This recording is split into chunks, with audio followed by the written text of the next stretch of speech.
What you just saw there is Poland sending its military into the streets in Poland to show force after Russia sent dozens and dozens of Shahed drones over Poland, which had to be shot down in an act of war, in an act of an invasion, which Donald Trump has refused to condemn. In fact, Donald Trump has taken the side, essentially, of Vladimir Putin there. And you have President Zelenskyy of Ukraine calling out Donald Trump's envoy to Ukraine to his face. And Trump's envoy is so dense that he thinks it's a compliment. And what Zelenskyy says in this clip, as the envoy was just sitting there, is he goes, "We want you to come more often, because when you show up, Putin stops bombing innocent Ukrainians, stops killing innocent Ukrainians while you're here in the areas that you are. So maybe we should just send you on a tour around all of Ukraine, and will make us all much safer." He's not really complimenting the envoy, Keith Kellogg, who was there, the envoy to Ukraine. What he was saying is Russia doesn't attack its own, basically, and that they view you as a friend, so they're not going after you when you're here. Watch Zelenskyy say that, and you'll see how Keith Kellogg responds. Here, play this clip of Zelenskyy. Про це дійсно, пане генерале, кажуть, щоразу, коли ви тут, коли ви в Києві, Кіт Келлог, кияни точно можуть трохи виспатись.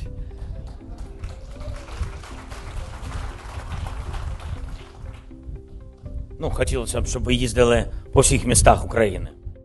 Yeah, that was AI translated for you so you can hear what Zelenskyy was saying in English. Here's what Keith Kellogg then posted. He goes, "The cat is a unique symbol for the Ukrainian people, one of security and safety. Since Keith sounds like cat in Ukrainian, the Ukrainians have nicknamed my role as Special Envoy Kellogg as the cat. When the cat visits Ukraine, Russia pauses its strike on civilians, giving them a few nights of peace, a peace that a strong America offers to other nations. As always, great visit and discussion with HUR's General Budanov near the cat statue." They may be calling you a different name associated with cat. I don't know, but I'm not sure this is a compliment. And the security that America gives is that you show up for 2 days around a cat statue, and that's the security. How about a ceasefire? How about ending the war in 24 hours like you promised you would do? Because now the war is expanding. The cat, ridiculous. The cat, he calls himself the cat. What a ridiculous, pathetic thing to do also. And so he refers to himself as now. But now you have Russia invading Poland.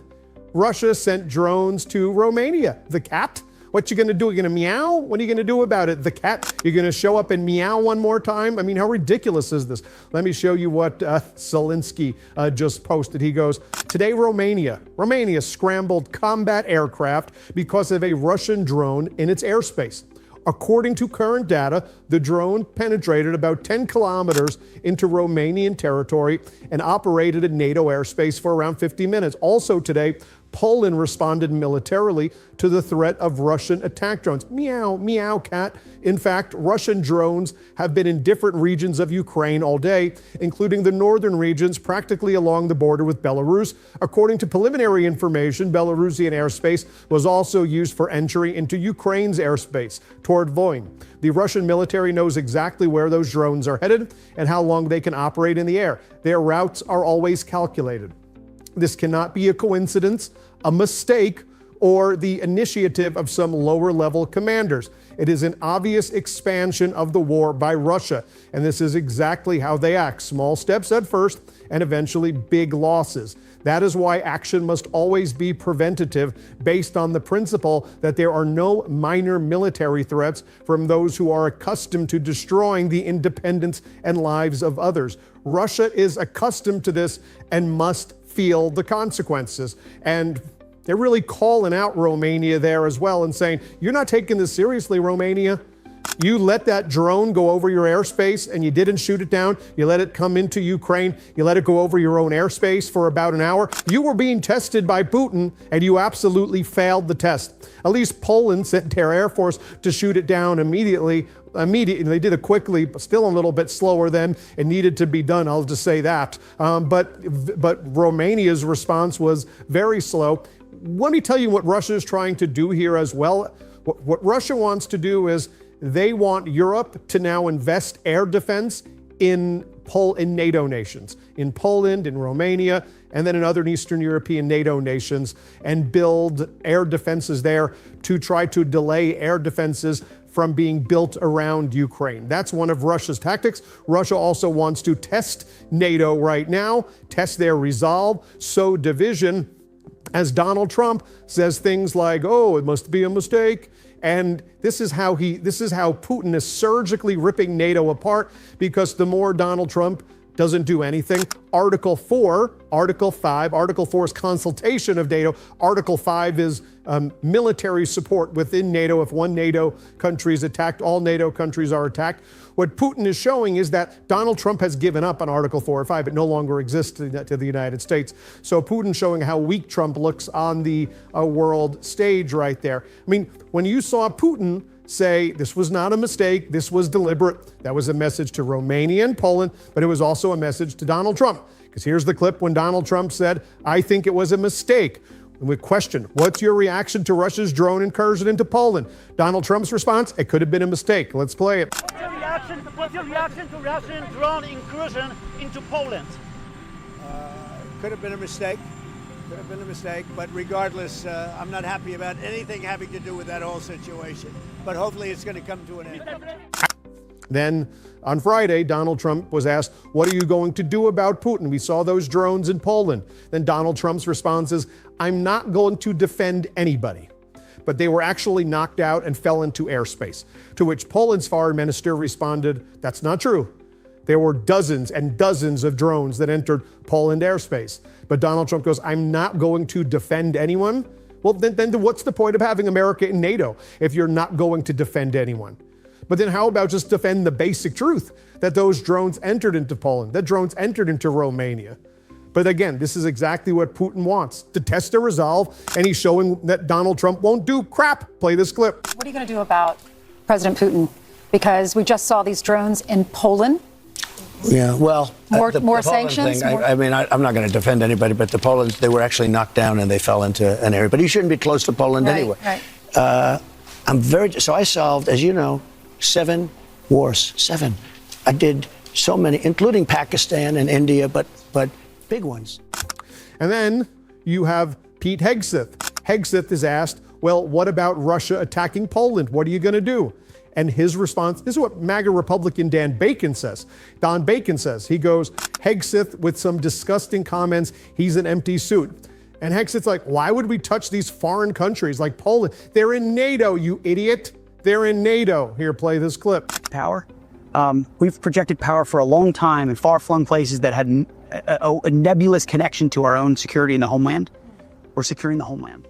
Now, can I just remind us briefly of what former Vice President Kamala Harris said during the debate? She warned precisely of this, the same way I've showed you clips before of former Vice President Kamala Harris predicting exactly what was going to happen to Trump crashing the economy. She cited 16 Nobel laureates in economics, saying this is what's going to happen. But you don't frankly need a Nobel laureate to tell you what tariffs do. We know, we have experience.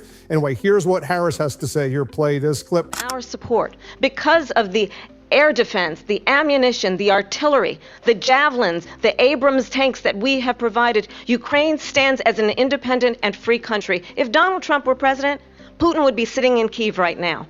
And understand what that would mean, because Putin's agenda is not just about Ukraine. No, but here's the message that Donald Trump posted earlier yesterday morning. He says, a letter by Donald Trump. He goes, this is Biden and Zelensky's war. I'm only here to help stop it and save thousands of lives.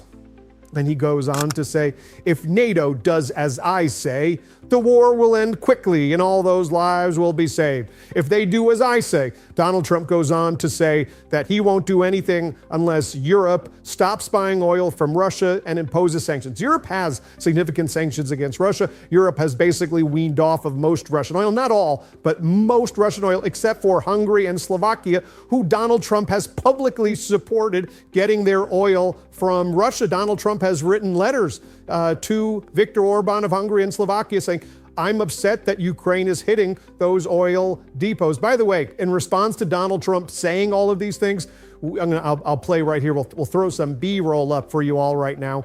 You'll see throughout the evening into the morning, Ukraine has been hitting, even in St. Petersburg, Ukraine's been hitting oil refinery after oil refinery in Russia. So great work to Zelenskyy doing that. But as Jane Keeve explains, Trump's pathetic groveling to his Russian mentor has ushered in a golden age of massacres in Ukraine as the U.S. can't even bring itself to condemn Russian strikes on NATO allies. Russian attacks are larger than ever by miles. Americans have yet to comprehend the ramification of a president that sides with all enemies of democracy. Jane Keeve always puts it very wise, and you can see that graph right there. But by the way, you saw the cat meow meow, Mr. Kellogg. What did Kellogg say when he was speaking at the Council of Foreign Relations? What was this, like 5 or 6 months ago, 4 or 5 months ago? So Donald Trump promised to end the war in 24 hours, but he didn't say which 24 hours. This was all a joke. We didn't say which 24 hours. Here, play this clip. Remember what President Trump said? He actually talked about the potential of getting territory back from the Russians. He said that. That's a public comment from him. So which territory? Pardon? Can you tell he us didn't say. It's almost like, remember the president said he was going to end the war in 24 hours. We didn't say what day. And then Keith Kellogg on January 12th, 2025, said he would need about 100 days. Then we would assess where we were. We get peace in 100 days. Here, play this. We'll set the conditions for the president, and then he'll eventually get to a position where he'll be talking to President Putin and also President Zelenskyy as well.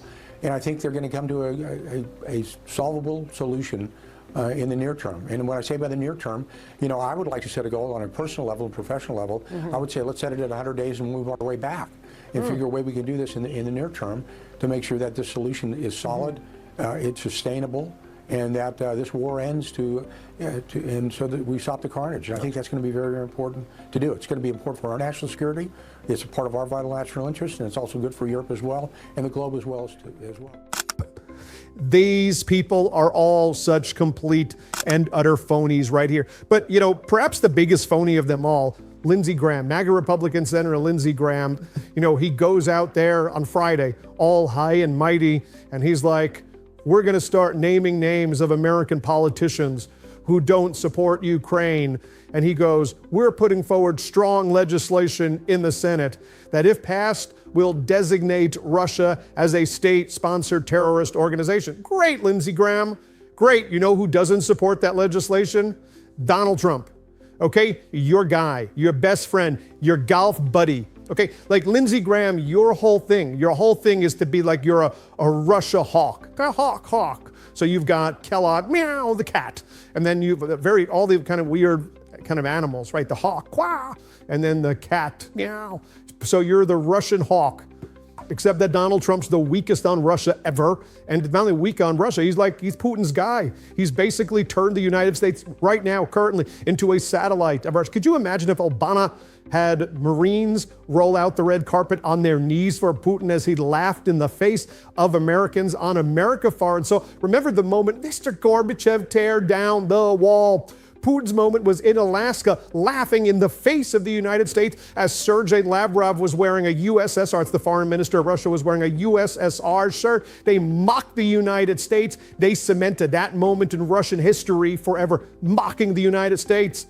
And what do you do, Lindsey Graham? I'm going to name the names of the American politicians who don't support Trump, you idiot. But here's what he announces. Here, play this clip. So there are, 4 countries under U.S. law that have the designation of being a state sponsor of terrorism. We're here today to say you need to add 1 more. So this legislation, if passed, would designate Russia as a state sponsor of terrorism under U.S. law until they return the children. If you want to vote no, we will make you famous. You need to vote. Thune and Schumer need to bring this bill up soon so we can tell Europe and the rest of the world, follow our lead. What does it matter to be a state sponsor of terrorism under U.S. law? Your economy is radioactive. You do business with Russia at your own peril. We have laws on the books that punish state sponsor of terrorism. It's hard to get on that list. Well, let me tell you, Russia's earned the right to be on this list. So what we're going to do is we're going to roll out our bill today. We're going to ask leaders of both parties to give us a chance to debate this and vote on it. And we want to put in motion right now a process that would lead quickly to Russia being a state sponsor of terrorism, telling everybody in the world who props up Putin, you're running afoul of U.S. law, and we're watching what you're doing, and you're going to pay a heavy price. It's one thing to go after their oil sales. We're doing that. But somebody needs to speak up for the children. We're doing that today. And we're going to have all of our colleagues lend their voice to our cause. And we're going to make Russia, under U.S. law, what they are. Terrorists. This is what terrorists do. They rape, they murder, they kidnap.